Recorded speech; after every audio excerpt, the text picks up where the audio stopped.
How to repel bats. Bats are beneficial nocturnal flying mammals that prey on pests such as mosquitoes, termites and cockroaches.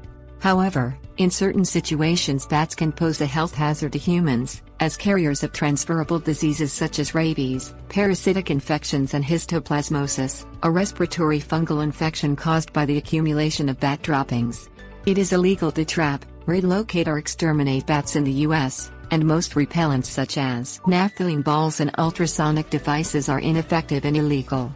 Using exclusion techniques is a humane method of repelling bats and preventing them from inhabiting your home. See resources 1, 2 and 3 references 1, 2 and 3.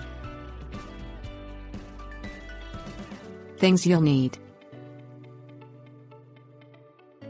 Expandable foam or caulk. 1/4 inch thick mesh screen frames. Look for evidence of bats inhabiting your house to identify their entry points and seal them. Observe the areas around entry and exit points for dark stains caused by bat excreta, or for rub marks owing to a buildup of oil and dirt around the openings that bats pass through.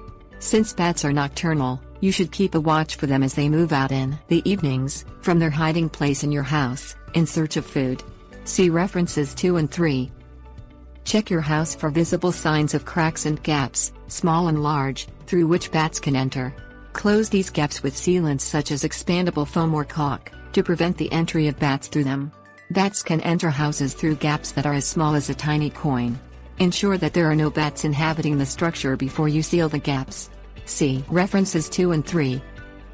Place barriers around large entry and exit points such as doors, windows and vents. Secure 1/4 inch thick mesh screen frames at doors, windows and around vents to prevent bats from flying in. See references 2 and 3. Tips warnings. Seal gaps and place barriers around your house at the end of autumn when the bats abandon your house to hibernate, or during early spring prior to their arrival. See references 3.